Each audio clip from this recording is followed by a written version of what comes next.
আসসালামু আলাইকুম আমার প্রিয় শ্রোতাগণ। প্রথম ভাগের জান্নাতি দলের চরিত্র কেমন হয় তা নিয়ে আলোচনা করব। তো প্রথম ভাগের জান্নাতি দলের বৈশিষ্ট্য: তারা নিজের চিন্তা, গবেষণা ও দিব্য জ্ঞানের ইলমে গাইব ভিত্তিতে কোনো এবাদত গড়েন না, তার উপরে আমলও করেন না। জীবনের প্রত্যেক মুহূর্তে কেবল নবীজি এবং সাহাবাগণের আমলের অনুসরণ ও অনুকরণ করেন। বাকি আউলিয়াগণকে নবীজির শহর মতো নির্ভুল এবং নির্ভরযোগ্য অনুসৃত মনে করেন না এবং কেবলমাত্র নবীজির এবং হেদায়েতপ্রাপ্ত সাহাবীগণের আমলের অনুসরণকে নাজাত ও কল্যাণের একমাত্র উপায় বলে বিবেচনা করেন। মান আতাআ আর-রাসূল ফাকাদ আতাআ আল্লাহ ওয়া মান আতাআ আল্লাহ ফাকাদ ফাযা ফুযা। অনুবাদ: যে ব্যক্তি রসূল সাল্লাল্লাহু আলাইহি ওয়াসাল্লাম অনুসরণ করলেন তিনি বাস্তবে আল্লাহরই অনুসরণ করলেন, আর যিনি আল্লাহর অনুসরণ করলেন তিনি মহাসাফল্য অর্জন করলেন। এখানে রসূলের অনুসরণ দ্বারা যথাসাধ্য তার পরিপূর্ণ সুন্নতের উপরে আমলকে বুঝান হচ্ছে এবং সাফল্য দ্বারা কিয়ামতের দিবসে হিসাবের আগে জান্নাতে প্রবিষ্ট হওয়ার প্রতি ইঙ্গিত করা হচ্ছে।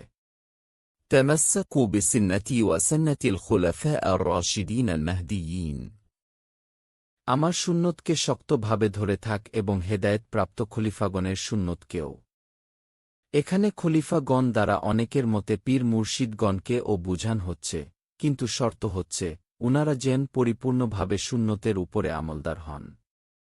অনেকের মতে সলফ সালিহিন অর্থাৎ পূর্বতন নেককার লোকের আমলের অনুসরণের মাধ্যমে ইহা, কিন্তু সলফে সালিহিন পূর্বতন বুজুর্গ সবাই যে পূর্ণ পর্যায়ের সুন্নতপ্রেমী নন, বরং ৭৩ ভাগের মাত্র এক ভাগ পূর্ণাঙ্গ সুন্নতে নব্বীর অনুসারী, বাকি ৭২ ভাগ বেদাতি জন্য পথভ্রষ্ট, ফলে জাহান্নমী। সুতরাং পূর্বসূরিগণের অনুসরণের ব্যাপারে তারা খুব সতর্ক ও সাবধান। স্বপন ইলক বা ঐলহামের ভিত্তিতে তারা কোনো নফল ইবাদত বাবান না, তার উপরে আমলও করেন না, কারণ স্বপন ইলকবা ও ইলহামের দ্বারা সুন্নতের পরিবর্ধন, সংযোজন, পরিবর্জন ইত্যাদি করার অধিকার কেবল নবী রসূলের, অন্য কারও নাই। যদি কেউ করে তাহলে তা বেদাত হবে।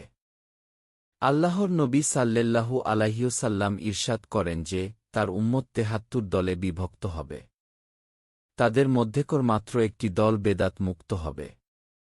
আরবি এবারতে সেইদের স্পষ্টীকরণ দেওয়া হল: جماعة من الفقه والعلم الذين اجتمعوا على اتباع آثاره صلي الله عليه والهو وسلم في النقير والفضمة ولم يبتدعوا بالتحريف والتغيير صحبه। এই আরবি এবারতখিনি মিশকাত শরীফের ৩০ নং পৃষ্ঠার ৯ নং টিকা থেকে উদ্ধৃত। এর সারমর্ম: এই জামাতটি এমন সকল ধর্মজ্ঞানী ও ধর্মপ্রেমী লোকের দ্বারা সমৃদ্ধ যে তারা নবী করিম সাল্লাল্লাহু আলাইহি ওয়াসাল্লামের ছোট বড় সকল সুন্নতের উপরে আমল করার ব্যাপারে একমত, উৎসুক ও সচেষ্ট। তারা কোনো ছোট থেকে ছোট সুন্নতকে হেলা করে আমল থেকে বাদ রাখেন না। সুন্নতকে পরিবর্তন করে বা বিকৃত করে কোনো নূতন বেদাতি এবাদত রচনা করেন না, তার উপরে আমলও করেন না। তো সবাইকে আল্লাহ তাআলা শোনা ও মানার তাওফিক দান করুন, আমিন।